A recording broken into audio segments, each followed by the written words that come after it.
Jangan bohong. Sore hari ini saya alhamdulillah bisa bersilaturahmi dengan guru saya, orang tua saya yang memberikan teori dan ilmu langsung tentang kehidupan. Karena ilmu itu kan didapat tidak hanya di sekolah-sekolah atau di majelis-majelis talim, tapi dengan kesederhanaannya sebenarnya lebih ke penjelasan yang lebih bisa diterima. Nah, beliau yang selalu mendampingi saya, sekalipun sekarang ini 2 tahun terakhir kami cuma lewat WA. Pak Ustadz, terima kasih. Bersama saya ada Pak Ustadz Supron yang alhamdulillah sore hari ini nih sore yang luar biasa buat saya. 2 tahun ya, 2 tahun. 2 tahun tidak bisa silaturahmi langsung. Pak Ustadz, apa kabar? Baik, alhamdulillah. Assalamualaikum warahmatullahi wabarakatuh. Waalaikumsalam.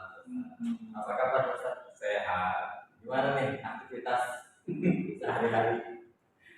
Aktivitas sehari-hari ada kalau dibicarakan ini kayaknya agak-agak gimana rumit gitu ya. Karena hari-hari sebelum Ramadan yaitu ya kita bukan apa ya yang jelas namanya orang hidup pasti ada pergerakan, ada aktivitas itu yang Bapak rasakan betul ya. Bapak juga merasakan bahwa ini anugerah, ternyata Bapak bisa memiliki aktivitas yang bermanfaat buat banyak orang gitu kan. Kemudian aktivitas ini bukan sekedar dari diri kita sendiri tapi juga atas permintaan orang lain. Nah itu yang Bapak rasanya menjadi satu anugerah gitu ya. Artinya hal itu membuktikan bahwa kita bermanfaat gitu. Itu yang Bapak pikir bukan hanya Bapak, pasti semua orang berpikir seperti itu gitu. Nah, kalau bicara aktivitas, ya Bapak bersyukur. Aktivitas misalnya dalam keseharian, Bapak juga diberikan kepercayaan di kampus, ya sebagai dosen, sebagai kaprodi, ya ketua prodi untuk 2 jenjang pendidikan, ya untuk tingkat magister dan juga tingkat doktor. Di mana? Di Institut Ilmu Al-Quran. Institut Ilmu Al-Quran Jakarta. Itu Bapak rasa itu amanah ya, amanah yang sangat besar gitu ya. Dan itu yang lumayan kita waktu yang akhirnya membuat kita jalan gitu. Itu salah satunya ya. Nah itu ya anugerah yang besar. Nah kemudian ada aktivitas yang memang dari dulu Bapak kerjakan dari ya mungkin sekarang hampir 20 tahun ya, 20 tahun lah semenjak 2002 itu Bapak masih aktif membimbing jamaah ya untuk belajar mengaji ya, mengaji Al-Quran mulai dari Iqra sampai ke tafsir Al-Qurannya sampai kepada belajar tafsirnya itu Bapak rasa itu adalah aktivitas yang boleh dibilang sudah menjadi keseharian Bapak. Ada selain di kampus, memang di rumah juga. Iya. Nah, selain di kampus, Bapak juga aktif di Majelis Talim juga. Majelis Talim sebelum ada ini yayasan akhir Bapak ini baru 2014. Itu Bapak sudah aktif di beberapa Majelis Talim di lingkungan atau di wilayah Pulau Nasrullah ya. Itu alhamdulillah baik di komplek ataupun di masyarakat ya sekitar kita gitu ya. Itu Bapak merasa bahwa oh alhamdulillah aku ternyata katakanlah bisa memiliki ilmu yang bermanfaat atau yang bisa dimanfaatkan oleh orang lain gitu ya untuk kebaikan gitu kan. Itu yang menjadi lagi-lagi anugerah buat Bapak gitu ya. Itu juga kesibukan juga gitu ya. Banyak hal lagi misalnya kesibukan di luar mengajar ya. Bapak ini Rik, kalau mau di apa ya ungkap terus apa sih aktivitasnya ya apa yang Bapak bisa lakukan itu Bapak kerjakan 20 macam.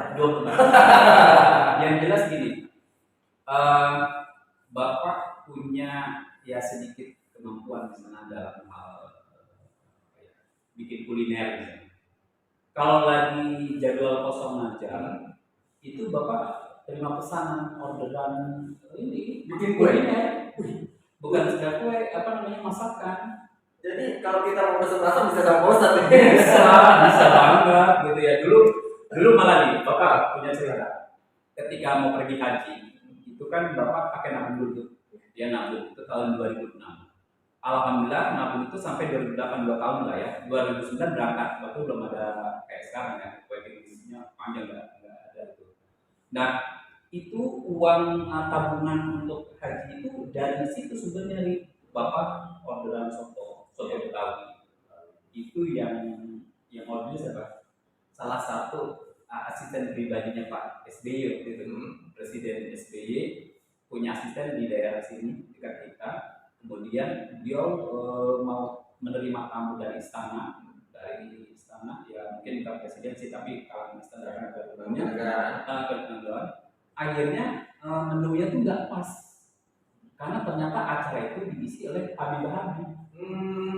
Oh kan kaget dia juga saya baik. Oh akhirnya sudah apa kalau Habib itu apa ya? Oh soto dengan pesen bapak lah yang ini.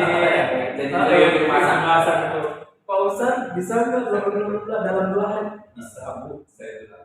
Udah nggak layaknya. Itu jadi apa yang bisa Bapak kerjakan Bapak kerjakan. Nah itu alhamdulillah jadi sumber penghasilan juga waktu itu. Lumayan dari hasil jualan kuliner itu kita bisa nabung banyak untuk haji gitu ya. Kayak misalnya beberapa tahun gitu ya mundur ke belakang ketika Ramadan itu kan pengajian libur, majlis taklim libur. Nah kemudian bapak tuh sama ibu berdua ya sama istri itu juga minta libur istirahat deh gitu. Tolong bimbing kami tadarus gitu kan. Oke Bu, nanti kami datang tapi tidak setiap hari. Ya seminggu sekali lah gitu kami akan kontrol gitu kan. Itu kalau tidak salah adalah Pak Majelis Taklim apa yang minta dibimbing. Nah, satu ketika kami pengen full total. Bu, kami di penutupannya saja gitu kan. Nah, itu kan kita pengen istirahat kosong ya. Itu kita dagang nih. Kita dagang. Nah, itu Bapak apa yang bikin? Waktu itu Bapak dagang buka orderan pesanan makanan untuk berbuka puasa dan juga dikemas untuk jadi MPS ya hadiah buat orang gitu. Bapak kasih kemasan yang bagus. Itu apa kulinernya? Itu ikan dimasak bentuk small Betawi. Jadi hampers itu. Jadi orang tuh beli bukan buat makan doang, tapi buat bagi orang karena kita kemas bagus, pakai tupperware yang bagus gitu kan. Udah satu ikan kita beli di mana?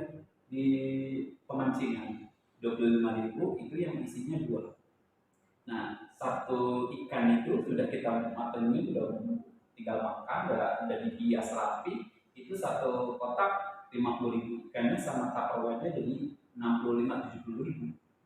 Iya kan? Ya. Jadi sudah 2 kali gitu.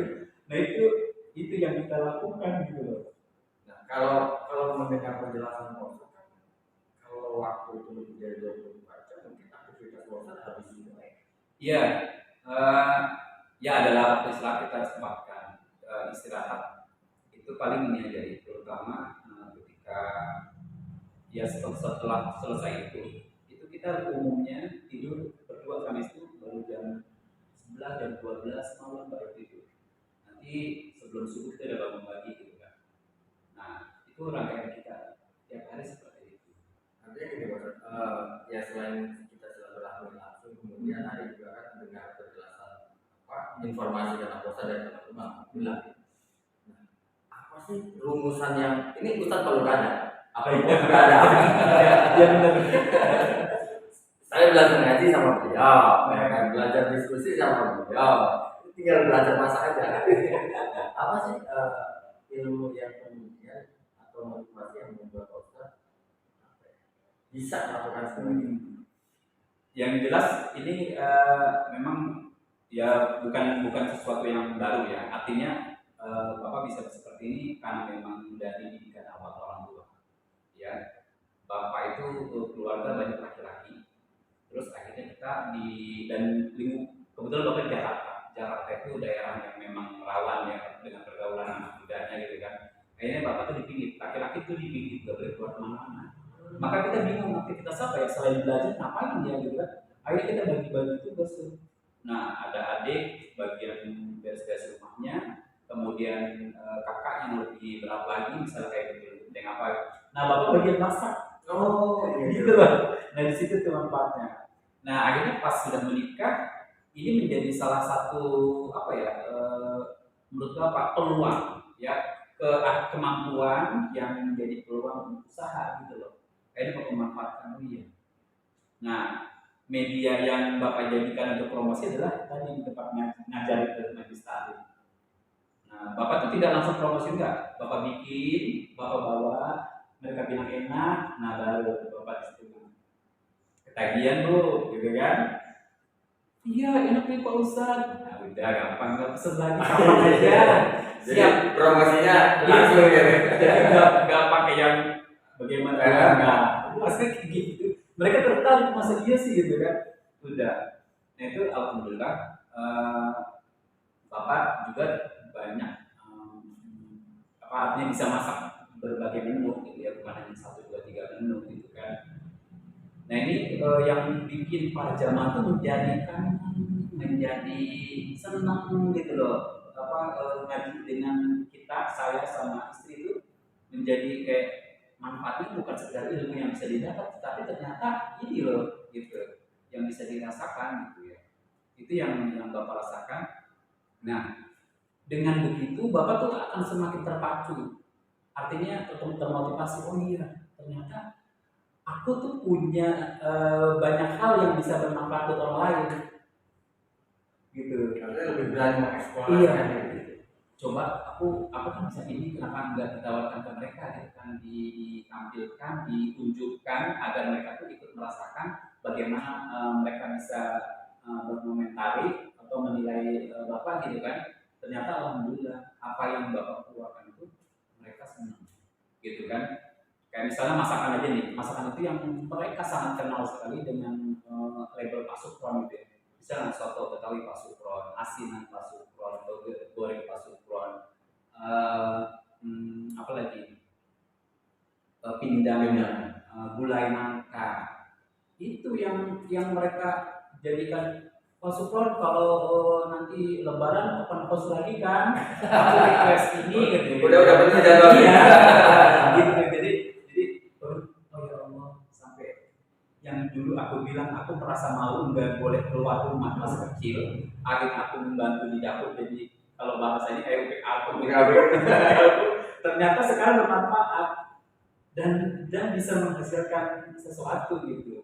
Kalau aktivitas Pak Ustadz itu kan di kampus di IKI ya, Institut Ilmu Al-Quran. Ada nggak teman-teman mahasiswa yang kemudian apa ya merasa aneh dengan dunia masak-masak itu? Bener sih itu pertanyaan itu Bapak senang banget ditanya itu.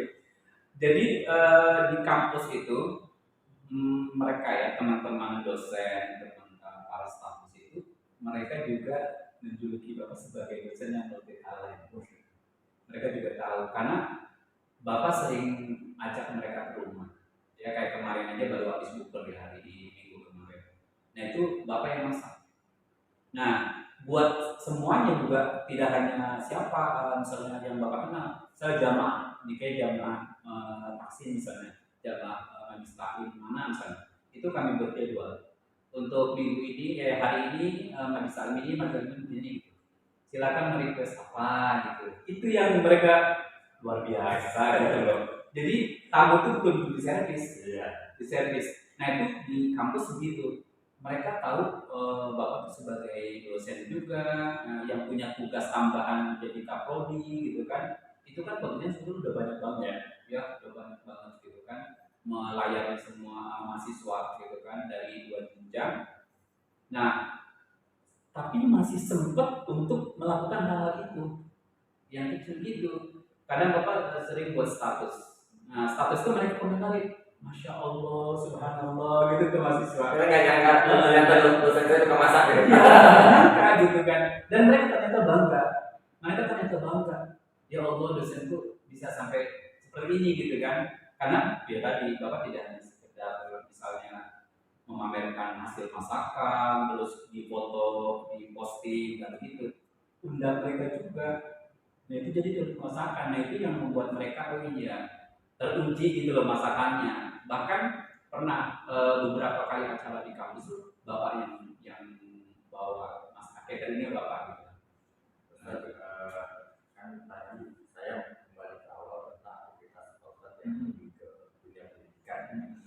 Nah, ini kan di ujung Ramadan, sebentar lagi katanya dengan Lebaran dan sebagainya kita kembali ke fitrah manusia. Ini saya mau tanya nih Pak Ustaz, jujur ya, jangan bohong Pak Ustaz. Risih ya, saya sebagai seorang yang dosen, apalagi sudah kapolri, punya majelis taklim, yang setiap hari Pak Ustaz ketemu dengan orang-orang baik. Risih nggak ketemu dengan orang seperti saya? Ayo. Ini nanya penguji. Tapi yang jelas gini Ari, ya mungkin bukan hanya Bapak yang berpandangan seperti ini, yang lain juga insya Allah sama ya.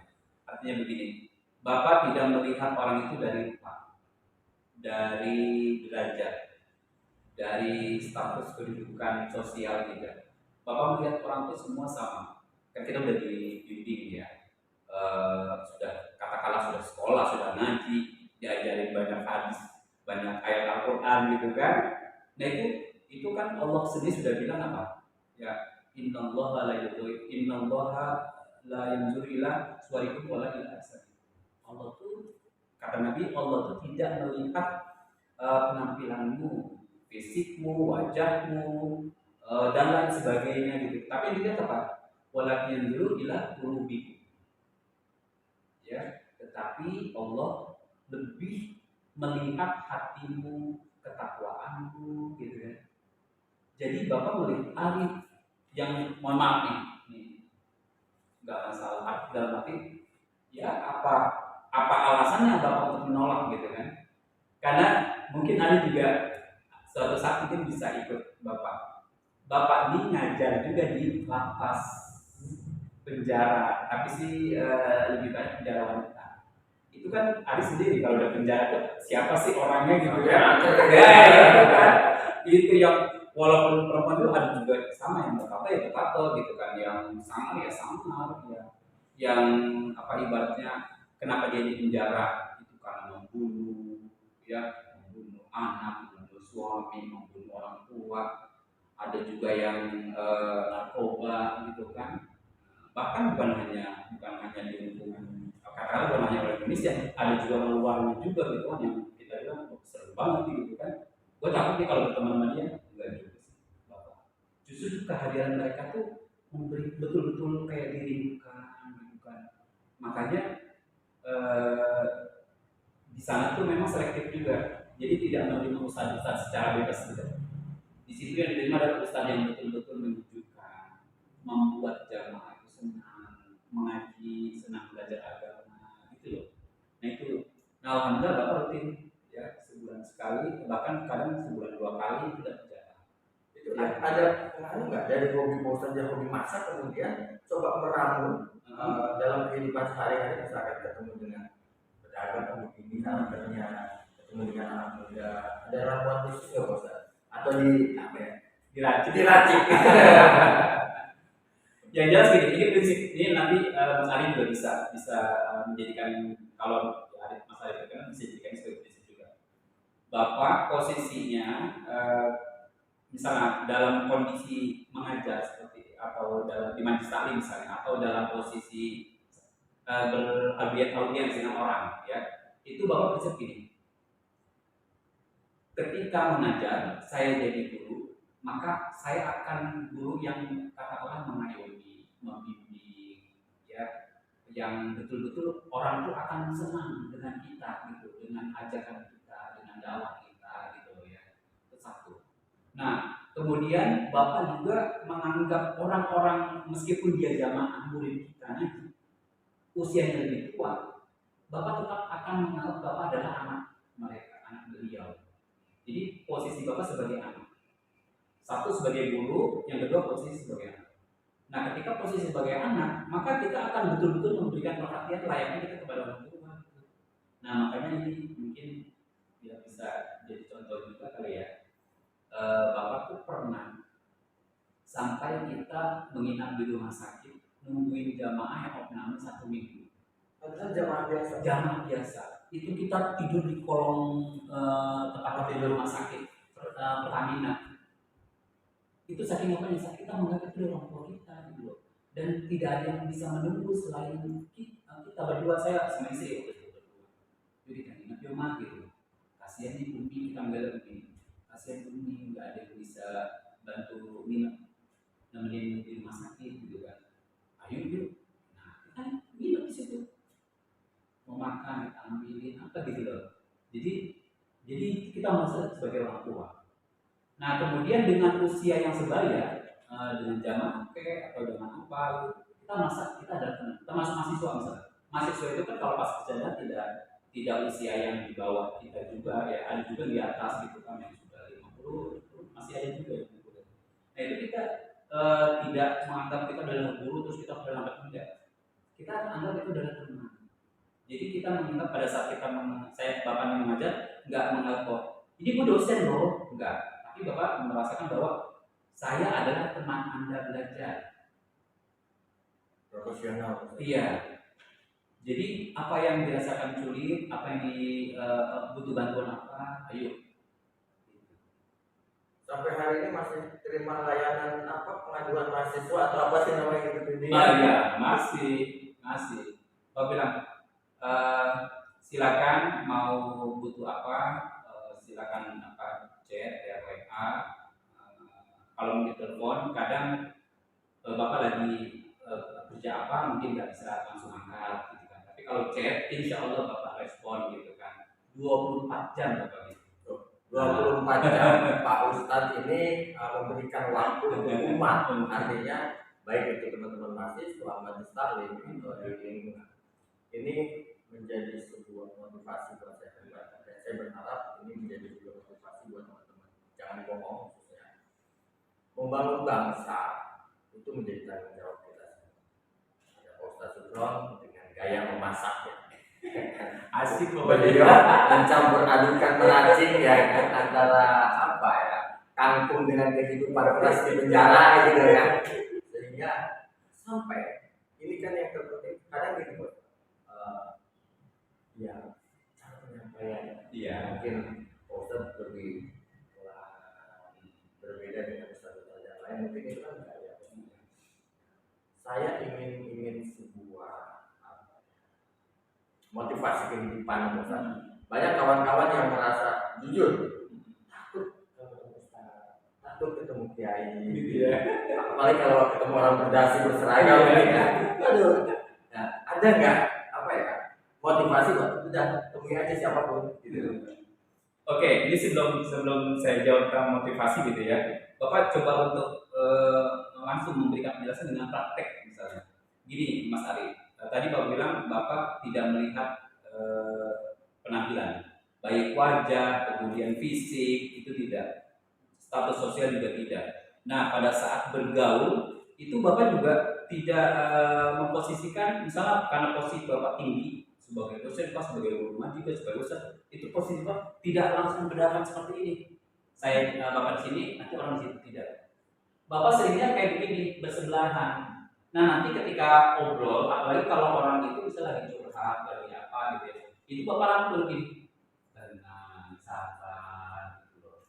Jadi Bapak itu kasih motivasi. Kadang Bapak sampai pegang tangannya memberikan dukungan gitu ya, penguatan gitu, spirit buat dia gitu kan. Bisa jadi kan apa yang kita katakanlah kita pegang dia gitu kan, bisa jadi adalah satu bentuk kasih sayang gitu kan, energi positif yang kita berikan lewat itu gitu kan. Bapak tuh sering nih kalau lagi ngobrol dengan orang, pundak itu Bapak tepuk ini. Saya masih merasakan betul bagaimana beliau memegang tangan saya. Yo, kayak gitu. Nah itu menjadi apa ya, yang hal yang sering Bapak lakukan seperti itu. Ya walaupun mungkin ada orang berpikir macam-macam, Bapak nggak penting gitu ya. Karena yang penting, oh iya, ini kondisi seperti ini orang membutuhkan perhatian, membutuhkan dukungan, membutuhkan spirit gitu kan. Seperti apa yang bisa saya lakukan dan bagaimana caranya? Ya itu mungkin adalah salah satunya gitu. Dan mereka tuh ternyata merasakan Bapak tuh sebagai orang tua gitu jadinya. Jadi kayak mereka tuh anak gitu. Nah kalau yang seumur lebih tua itu mereka menganggap Bapak tuh anak dan mereka orang tua. Jadi kayak mereka tuh seperti anak sendiri gitu. Nah kan ada jalinan apa disebut? Kasih gitu kan, kasih sayang gitu. Nah berkaitan dengan ini, motivasi yang bisa Bapak lakukan, Bapak berikan adalah bahwa kita tidak boleh menyerah ya, terus kita berusaha untuk memberikan yang terbaik buat orang ya, kita tidak melihat siapa dia gitu kan. Termasuk misalnya kita mau menghadapi atau menemui seseorang, kita bersikap sewajarnya saja ya, tidak perlu harus takut, harus grogi, harus sungkan atau bagaimana gitu. Yang penting kita sudah berperilaku atau bersikap ya layaknya yang dibimbing oleh Al-Quran, oleh hadis seperti apa gitu kan. Kepada orang tua kita harus hormat, kepada yang sebaya kita harus bisa menjaga. Nah kepada yang di bawah, yang kecil, kita bisa harus menyayangi kan gitu. Kalau kita tidak merasa salah, ya kita harus takut gitu kan. Nah itu yang bisa kita terapkan gitu ya dalam kehidupan. Nah makanya Bapak bersyukur ya, alhamdulillah ketika bertemu dengan orang besar misalnya, kayak kemarin ketemu Pak Wali Kota, alhamdulillah kita karena beliau itu Bapak menganggap itu orang tua, walaupun sebenarnya itu adalah ya pimpinan wilayah gitu kan, yang punya tugas dan tanggung jawab besar, katakanlah itu orang besar ya, tetapi Bapak merasa ini adalah orang tua saya, kita samperin dengan hormat, ternyata responnya bagus banget gitu. Jadi beliau pun respect sama kita. Kenapa? Kita tidak bersalaman layaknya umum begini, kita cium ciuman. Kenapa? Karena kita anggap beliau adalah orang tua kita, menempatkan posisi kita ya sesuai ya anak dan orang tua. Nah mereka beliau punya respect. Itu yang akhirnya jadi catatan gitu ya. Kemudian ya itu salah satunya kenapa beliau itu setiap acara, terutama acara keluarga, mengundang kita Bapak serta Ibu. Itulah aktivitas Pak Ustadz Suto yang dari dapur beliau beraktivitas, kemudian berlanjut ke sebuah universitas ilmu Al-Quran, menjadi tanggung jawab sosial sebagai apa ya, ini saya jadi bingung ngomong gitu. Karena bagi saya dan mudah-mudahan bagi kita membangun bangsa, kita punya cara. Pak Ustadz dengan cara memasak, kemudian mendidik teman-teman mahasiswa. Ya hari ini ada majelis taklim di kesempatan sore hari ini, alhamdulillah saya bisa bersilaturahmi langsung. Mari kita lakukan apa yang bisa kita lakukan. Motivasi, semangat dari Pak Ustadz tadi, energi positifnya ini sudah disampaikan kepada kawan-kawan. Semoga ada masih banyak tentunya ya. Masih banyak. Tapi apapun semua terbatas oleh waktu. Iya. Karena kita manusia biasa. Tapi insya Allah melalui channel podcast ini kita terus semangat untuk saling berbagi. Karena berbagi ilmu pengetahuan itu jauh lebih mulia dari apapun. Terima kasih Pak Ustadz. Tetap selamat datang kita. Cerita yang lain masih banyak. Cerita yang lain nanti ada episode berseri mungkin. Ya. Tetap jangan lupa subscribe ya kan. Dan yang paling penting komentari. Atau mungkin nanti ada yang ingin belajar memasak. Boleh juga dosen. Harus belajar komentari. Terima kasih dan jangan bohong.